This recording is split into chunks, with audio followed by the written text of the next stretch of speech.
Bonjour et bienvenue chez TPL Vendargues dans l'Hérault, tout près de Montpellier. Je suis Jean-Philippe, le vendeur fourgon du site, et aujourd'hui je vais vous présenter une grosse nouveauté 2021, le Ranger R560 nouvelle mouture. Donc suivez-moi, on va voir ça ensemble. Alors extérieurement, on reste sur un véhicule vraiment typé baroudeur. Il a je passe devant. Il a vraiment une gueule, on peut vraiment dire ça, agressive, avec ses gros phares, son gros pare-buffle. Voilà, il donne vraiment l'esprit baroudeur, ce qu'on recherche dans un fourgon typé 4x4.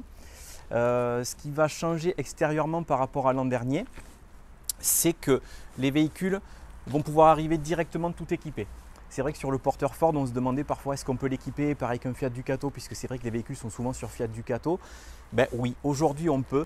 Ranger a fait le nécessaire et ça c'est vraiment top.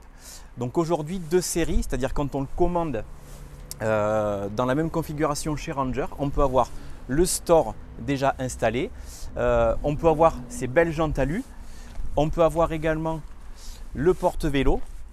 Donc voilà, pour la partie extérieure, ce sont vraiment les grosses nouveautés. Sinon, sur le reste, on est resté sur ce qui se faisait en 2020.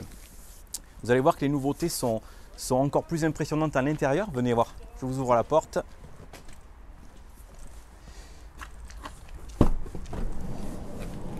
Voilà. Donc, pour faire simple, je trouve que ce qui manquait un petit peu chez Ranger l'année dernière, c'était un peu de luminosité à l'intérieur, et ça a été vraiment corrigé. Je dirais toute la fonctionnalité du véhicule a été revue. On a eu une suppression du pouf qui se trouvait ici, je ne sais pas si vous vous rappelez, mais c'est vrai que ça pouvait parfois gêner un petit peu lorsqu'on voulait monter dans le véhicule. Aujourd'hui, on a un accès vraiment facilité, et surtout, sans même rentrer dans le véhicule, on voit déjà de grosses différences par rapport à l'an dernier. Déjà, la douchette eau froide extérieure ici. Donc ça, c'est vraiment top. Je trouve que c'est même plus pratique que de l'avoir derrière, parce que quand on est en train de se rincer les chaussures, on peut même s'asseoir sur le marchepied. Donc ça, c'est vraiment un vrai argument pratique pour ceux qui font des randonnées ou quand on revient de la plage, tout simplement. Ensuite, une nouveauté qui est vraiment super, et je trouve que tout le monde devrait prendre exemple sur Ranger de ce côté-là, c'est qu'on a accès d'entrée de jeu aux boutons et aux prises 220, voilà, sans rentrer dans le véhicule. Et ça, c'est un vrai argument lorsqu'on pratique comme moi le fourgon. On veut quelque chose de facile à vivre. Je peux allumer le véhicule sans même avoir à rentrer à l'intérieur. C'est très pratique si on a besoin de lumière et qu'on ne veut pas forcément le salir parce qu'on a besoin de prendre une affaire mais qu'on a les pieds mouillés ou autre. On a accès à la prise 220 ici, donc qui pourra nous servir à brancher des équipements soit à l'intérieur soit à l'extérieur, mais qui est vraiment à mi-chemin, même quand on cuisine, donc c'est très pratique. Toujours pareil, le bouton du marchepied, et puis surtout voilà cet apport de lumière qui est vraiment super sympa. On peut faire une lumière d'ambiance avec les LED qui sont ici, ou lumière vraiment puissante pour voir ce qu'on fait dans le véhicule. Et ensuite on va retrouver la dernière nouveauté, ça il faut me suivre à l'intérieur.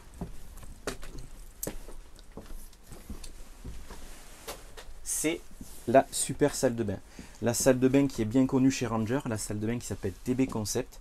C'est une salle de bain sans rideau. C'est vrai que souvent les gens vont nous dire oui, il y a un rideau, c'est pas très pratique.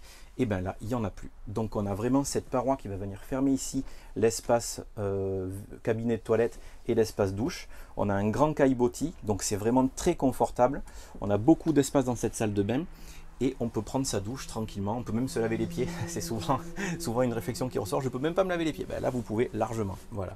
Après vous avez aussi un pan coupé qui a été fait de ce côté-là, pour avoir un passage tout simplement simplifié à l'intérieur du véhicule lorsqu'on sort.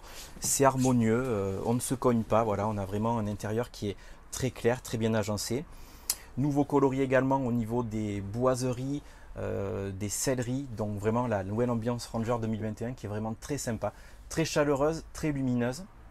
Les meubles qui ont été revus et redessinés avec les intégrations de bandeaux LED en dessus et en dessous. On a déplacé également le panneau de commande à ce niveau-là. C'est vraiment pratique parce qu'on a toutes les informations pratiques au même endroit. Avant, c'était un petit peu plus loin. Toujours pareil, on va retrouver ce qui fait le succès des Rangers au niveau des finitions. Ce sont les joints anti-friction, les joints boules d'assemblage, ce qui fait que quand on roule, on n'a pas de bruit de parasite. Et les fameuses parois polyester de partout. Donc très pratique à nettoyer. Pas de risque si on renverse de la confiture ou, ou son café le matin, il n'y a aucun problème. Ça ne prend pas les odeurs, donc voilà, une très belle qualité de finition. Le petit détail en plus, la tablette type SNCF pour accéder très simplement à son espace dinette, donc ça c'est vraiment très pratique. C'est un petit détail, mais on sait tous en voyage que ce sont les détails qui font la différence, donc félicitations à Ranger pour ce beau bébé. Je voulais vous montrer que la soute a été agrandie par rapport au modèle 2020 et surtout, alors là vous avez la mousse du couchage complémentaire, mais surtout le revêtement technique en dessous. Voilà, qui fait qu'on peut vraiment poser des caisses avec des affaires techniques, il n'y a pas de souci, on n'abîmera pas le véhicule. Alors le frigo, c'est un frigo à compression de 90 litres. Il est juste là. Et on voit qu'il y a un soin qui a été de nouveau apporté aux finitions puisqu'il est habillé comme dans une cuisine tout équipée comme à la maison. Voilà. 90 litres avec le petit fraiseur qui va bien. Hop.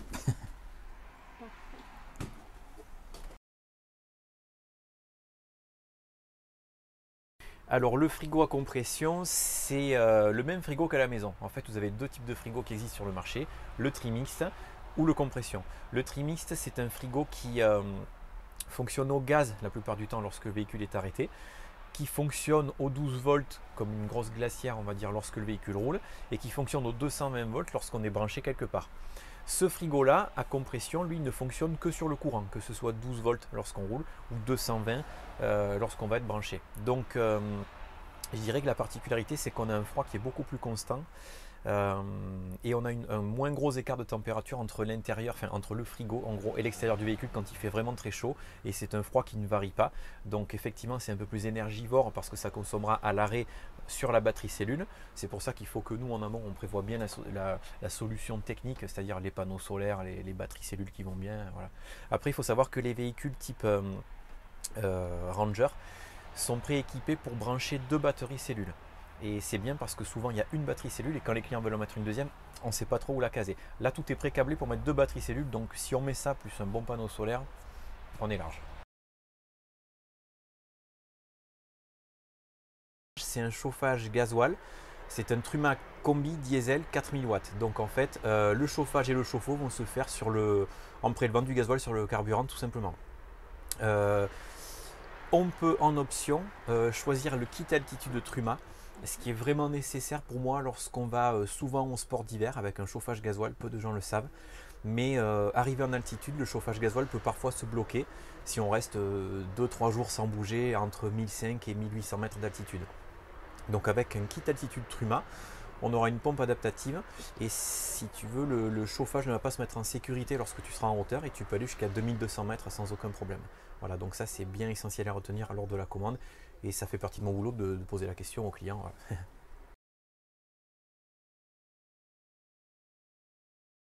Une précision sur le mode 4x4, donc c'est le petit bouton, c'est les petits boutons qui sont juste ici. Donc comme je disais au départ, le Ford Transit c'est un véhicule propulsion. Par contre, automatiquement, lorsqu'on va être sur un passage compliqué et que les roues arrière vont patiner, on va avoir un visco-coupleur situé sous le véhicule qui va transmettre 50% de la puissance sur les roues avant. Sinon, si on est sur un passage un peu compliqué ou à la neige ou dans de la boue ou autre, on peut directement l'enclencher au tableau de bord et le mode restera actif jusqu'à ce qu'on ne dépasse pas 100 km/h. Voilà. Au-delà des 100 km/h, le véhicule repasse en propulsion.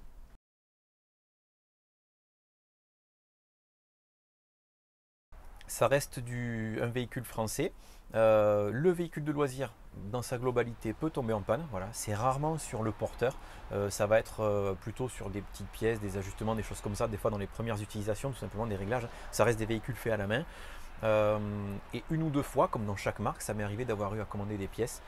C'est vrai que sur la rapidité et la réactivité du service après-vente Ranger, dans la semaine j'avais les pièces. Voilà. Ça c'est important de le souligner parce que c'est pas pareil sur toutes les marques quand même. Voilà. Voilà, bah écoutez, c'était bref mais intense. J'espère que cette vidéo vous aura plu et que ça vous aura donné envie de venir me voir sur Vendargue pour approfondir la recherche sur votre véhicule de loisir. Bonne journée.